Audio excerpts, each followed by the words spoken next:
California. What was that? No, Gala. No, Gala Mateus. Gala is like something that's a big, spectacular thing. All right? A gala. Gala or Gala. Gala's like happy. Well, gala. Well, this is Gala Mateus. Gala Mateus. This reminds me of that Disney movie in the jungle with the animals, and they had a term, Mufasa or something. They were talking some term. It was very close to Gala Mateus. You know what I'm talking about? Oh, Hakuna Matata. Yeah, Hakuna Matata. Hey! Is this what this is? Something like that? No. Okay. Okay, is it a human condition? No. Is it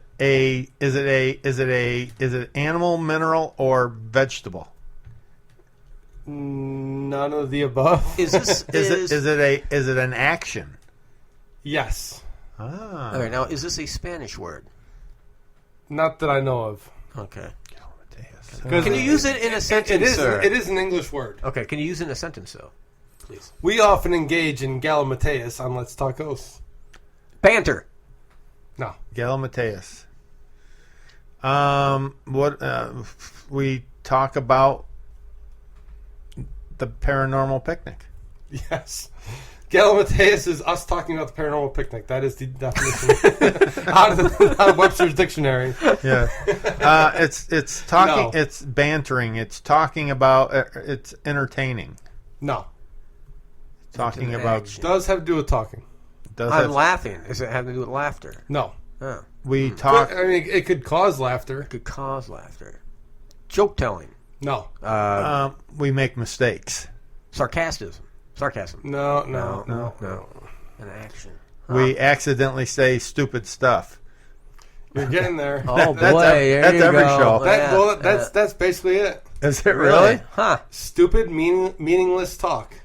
Well, that's us. Oh, that is us. Yeah, that's pretty much us. That's pretty close. Yeah. Yeah. Pretty That's what my close. divorce Pretty papers close. said, too. Gala Yeah. Mateus is That's pretty much got Let's Talk Ghosts down to a science. Stupid, meaningless talk. Let's Talk Ghosts, the Gala Mateus of the internet. Yes. Yeah. Huh. Fantastic. Awesome. Yes, it is. That is awesome. That is awesome. Now, Will isn't here. I can pretend to be Will. Yeah. Yeah, do his voice. So let's do the Will's Haunted History Tour. All right. You want to know where we're going this week? I would like to know where we're going.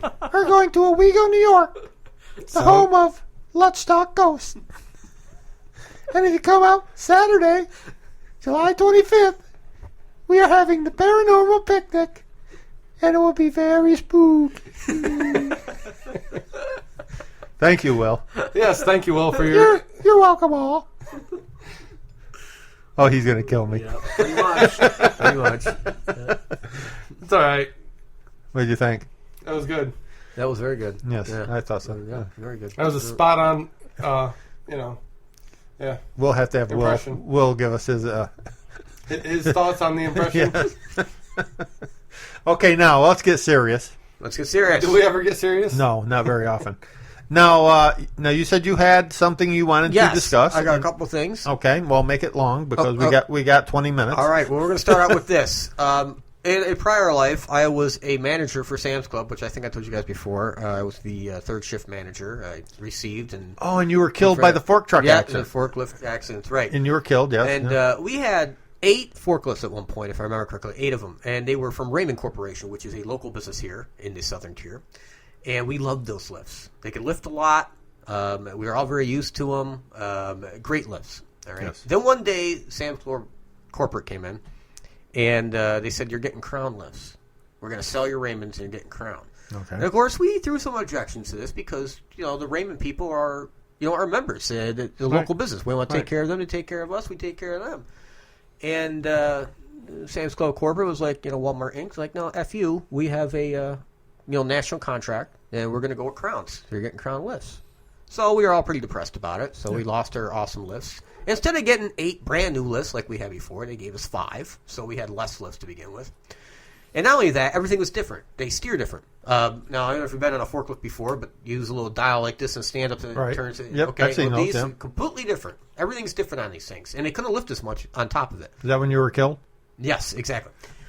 All right, so it was just a boneheaded move. Everyone had to be retrained, and they couldn't do what they used to do, and we didn't have as many as we could. We couldn't afford it, or a company said we couldn't afford it, whatever. So it was just horrible.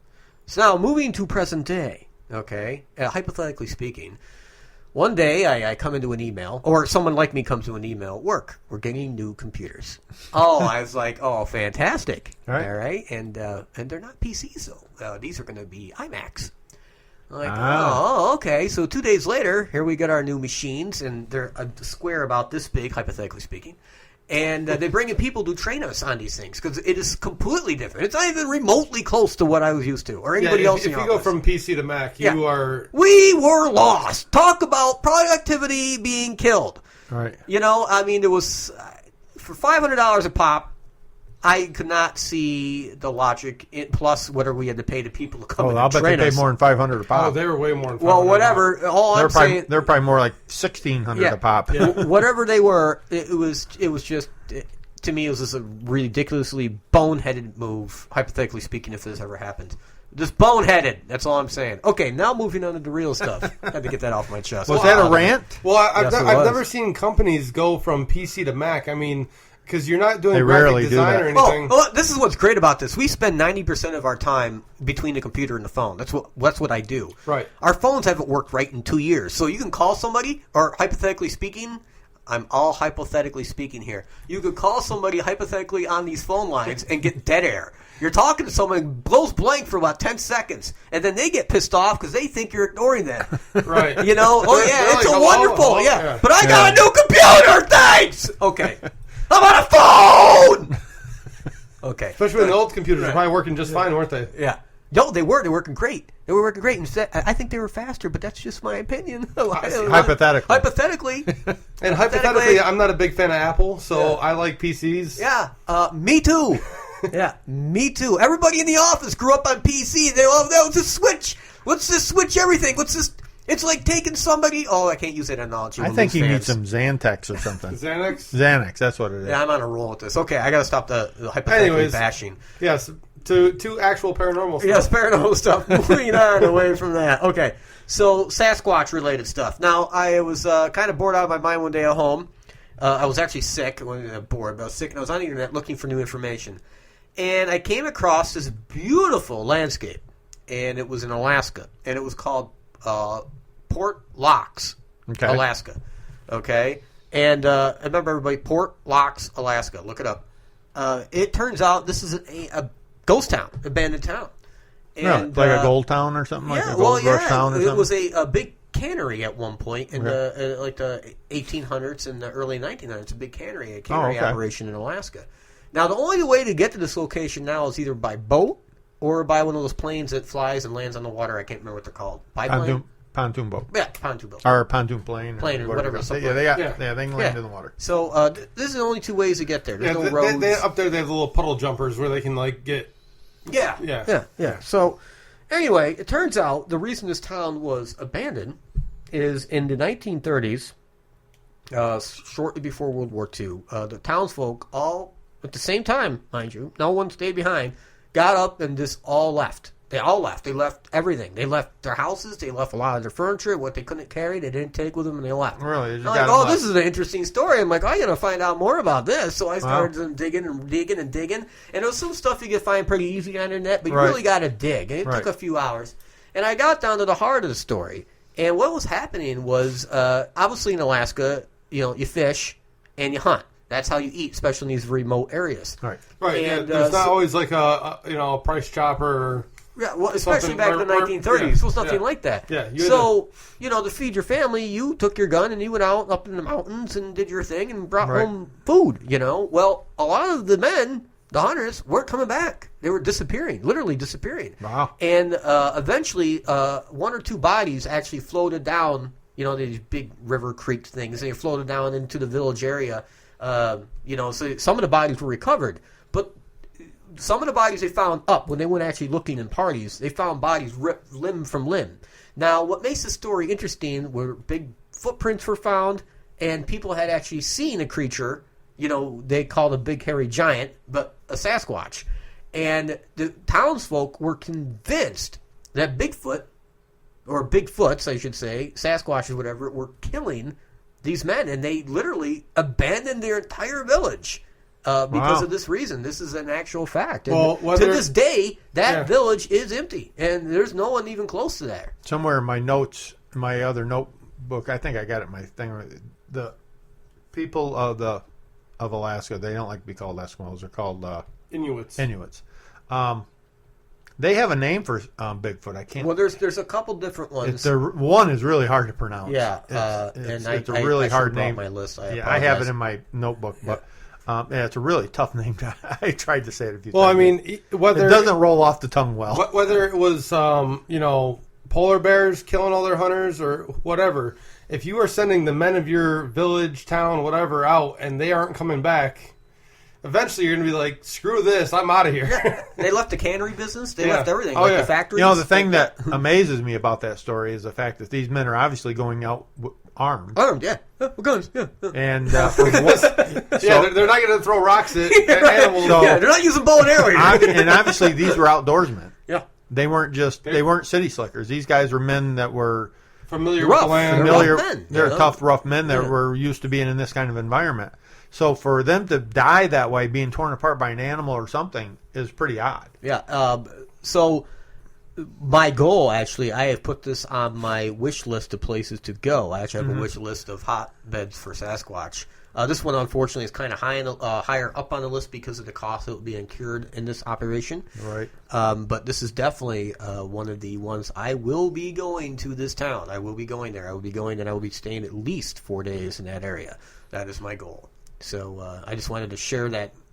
So you just don't want to be one of the guys floating down the river. No, that's definitely not the goal. In fact, I already started figuring out unless you're in a canoe. Right, I already started figuring out how I'm going to have weaponry, my weapons shipped, because I'm going to fly, special arrangements to make sure my, shotgun can go with me and, that kind of thing. Well, I'm sure once you get to Alaska, there's a lot of places to... Yeah, it's not like New York State where you have to, give up your firstborn child to get a weapon anymore. Right.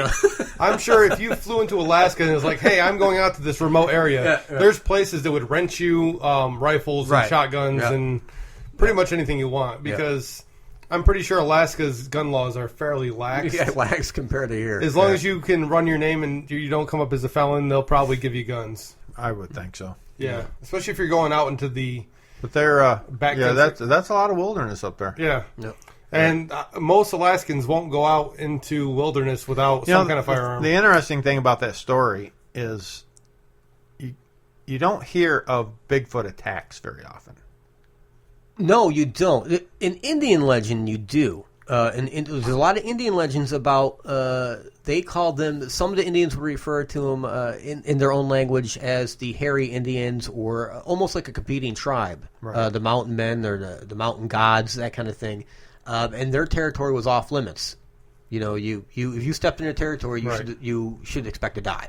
But I mean, even in modern time, you don't hear of anybody I've never heard of anybody being killed by Not that it doesn't happen. Well, no, and that's an interesting point. We don't hear about it happening, but let's face the fact here that literally thousands of people a year, we're not talking a couple hundred, thousands of people a year go missing in our national parks and never show up ever again. Even they're gone. or they just find them dead with their head bashed in. Yeah, that's what I'm saying. I mean, people are disappearing in our national parks. And of course, they're not going to automatically say, oh, it must have been a Bigfoot. Right. Exactly. I mean, you don't want to panic people anyway. You don't want to, an unknown creature out there that's, maybe predatory. And even if it was a Bigfoot that killed the person, by the time the body is discovered, if it is discovered, coyotes, wolves, they're going to pick it apart. Whatever. Yeah. So you can't really do much forensics on it because it's been decimated by every other little critter out there in the woods. Yeah, the evidence to be so contaminated. Yeah, because long pork tastes so good. Well, anything dead sitting out in the woods is. Is that what they call it? Long pig. Oh, long pig. That's what it is. Long pig. Yes. We're long pig.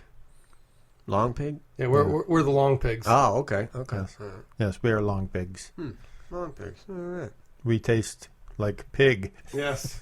Actually, that is the story that I've heard that human meat cooked and consumed has a very close taste of pork. Yeah, pig is like the closest to people. As far as the meat texture and flavor. Yeah. Now that we've gone really low. Yeah. We're into cannibalism. Yeah. Oh, my God. None of us here has ever partaken. No, this is just what I've heard. I'm not Jeffrey Dahmer. Okay.